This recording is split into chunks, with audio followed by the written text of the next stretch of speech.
Okay, folks, listen. Today I'm making my grandmama's biscuits and gravy, right? But this time I went ahead and leveled up the biscuits. Listen, super easy, and as you can see, I got some ingredients right here, right? So these ingredients are on my website, along with the full printable recipe with the direction, folks. And that's smoking and grilling with ab.com, and that's WITAB.com. Now, what I'm getting ready to do is I'm finna start by, getting my bacon bits together, right? Because we're gonna put bacon inside the biscuits. Super easy, but I want you guys to pay attention. Listen, this is the beef bacon I've been talking about in all of these videos right here. This is from Porter Road. You guys gotta get this right here. Super good. You can use pork if you have pork, but I suggest you guys go ahead and get yourself some of this right here, and this will change the way you look at it. Okay, so look, this right here is gonna be more like a little dump and go, right? You wanna just take all of your ingredients that you have, that you measured out, right? We just wanna put them in a bowl, right? No right way or wrong way. And then you wanna just add yourself about a cup of the cheese, right? This is what we wanna do. Just whisk it all together, get it combined. Don't forget we put those other ingredients in there. Okay, so now you just wanna go ahead and just add in your parsley, and then you wanna put your bacon in there. Now we get down to the interesting part, right? Listen, you wanna get yourself about 3/4 cup of butter, but check this out, we gonna grate it, right? So I'm gonna bring this over here. I'm gonna find you find the size grate that you wanna use, and then we just grate it. Listen, this is key. Your butter needs to be frozen. Now, once you got it done, I'm not finished yet. I still gotta add a little bit to it. I gotta grate a little bit more, but what I'm gonna do is just make a little bit of room, right? So we just put this in here just like that, right? So now you guys get to see what it looks like. You see that? What we wanna do is, I'm just gonna take my little wooden spoon here and just kind of like just fold it over. You know what I mean? We don't want to beat it up. And of course it's gonna start to become room temperature, right? Okay, so look, I just make a little indentation here in the middle. Right, that's cool. You don't have to do that, but I like doing that, especially when you're making your video so you can see it. Now this is my buttermilk. Now I'm gonna go ahead and just add that in there just like that.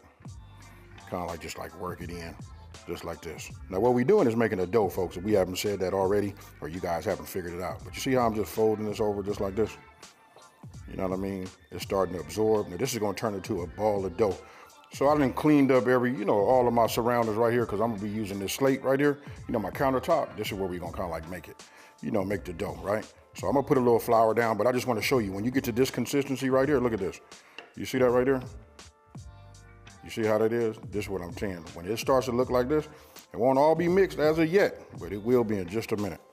We put this down so nothing sticks, right? I think I'm gonna go with a third one, right? And this is where we're gonna make the dough ball. Now get in here with my hand first and kind of like just work it so I can get me a ball, right? Now I'm gonna take it, drop it right there where you put the flour at. And here, you don't wanna overwork it, right? You want it to be flaky. So I want you guys to pay attention to the way I'm gonna do this, right? So, just bring it over. There's a lot of moisture in here, so we gotta get it to at least adhere so that it doesn't crack up, right? So when I have it, then I take it and I fold it over and I just give it a little, trying not to overwork it, right? And I'm gonna bring it over this way again. And when I see it breaking like that, that tells me we're about ready. I got it, now I'm just gonna roll this out. You don't need a whole lot of pressure in the very beginning because it's gonna spread, right? So then you come across this way. This is the way I found it to be the best. And when I see these cracks like this, that tell me these are gonna be nice and flaky, folks. Right, so I'm looking at my thickness, I look at that. I say that's good enough, Just getting a little that going. You're gonna need to get yourself a baking sheet, right? So look, I got a silicone, mat in here, so I don't have to really do nothing to it, right? You guys use parchment paper, yeah, that's okay too. So now we just take it, I'm gonna work closest to myself. I'm gonna come to the edge where I see this at right here, and all I'll do is I'll just push down, right? When I lift up, usually it sticks. But if it doesn't, it's okay, we help it out. Look at that right there. Look, that's what you want to get, right? So I'll just set that right there. Got to give it some room to, expand and grow. But I'm gonna suggest that now would be a good time for us to hit the bake. We're gonna preheat 450 degrees. We start that. Now we put this in the freezer, and I'll see you after 15 minutes. All right, so listen, my timer went off. It's been 15 minutes. Your tray gonna be nice and cold, but if I pick one of these up like this, look, you can feel that they kind of like just firm up, right? That's gonna be key, because we don't wanna like overcook them while we have them in here for 450 degrees. Now, if you guys can see right now, I'm ready to go.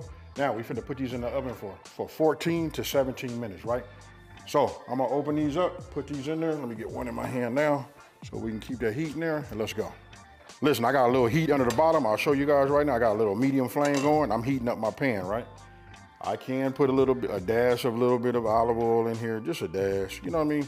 You don't need to, because listen, we're dealing with pork. Now this is an Italian mild sausage right here, got a lot of flavor in here, but I'm gonna season this up my way. You guys do whatever you want to do on your end, right? Now you know I like to have that little bit of that Creole flavor on just about everything, right? So I use that Creole kick, or I can use my egg seasoning. That give it a nice little unique flavor, blends very, very well with a mild Italian sausage, you know what I mean? So let's go ahead and get this off. Let's get this little paper off the bottom.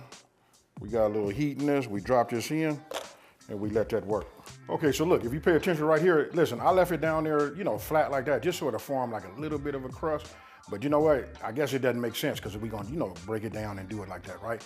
Now, when I put the butter in there, that's just like adding a little bit more flavor. You can add a little bit more of extra virgin olive oil or regular olive oil, whatever. You know what I mean? And then after you got everything brown, then you want to come with your, you know, your flour, right? So as you can see a little bit of juice in there, but you got to believe me when I tell you, look, the pork, the sausage is, you know, full of flavor, and that's where all the moisture is, right? So now we want to put the flour in there, and then what we do is we cook the flour taste out and get everything, you know, to become absorbent. You shouldn't see any white right here. Now, right here, look, this is what I'm doing. Look, I started adding my thyme, you know, and anything you want to do to level up anything from here on, you can.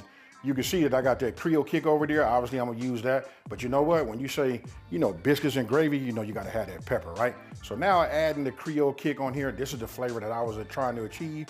Now I like to use that, or I like to use my egg seasoning. Most of you guys have that already. If you don't, run out and copy it. It'll give you 2 different flavors, right? So listen, now that we have everything, you know, absorbed, then we come with that milk, right? And with that flour, look at this right here, folks. I'm gonna be quiet and let you guys just enjoy this right here. But this is what thickens it up. Add this, bring it to a simmer, and don't worry, it'll thicken up on its own. Look at that right there.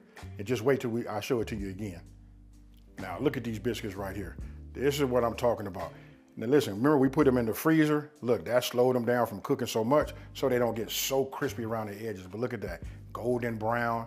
You can see the bacon and all of that. And remember I said I was gonna come back to this? Look at there. That's what I'm talking about, folks. Shh, let your mind work.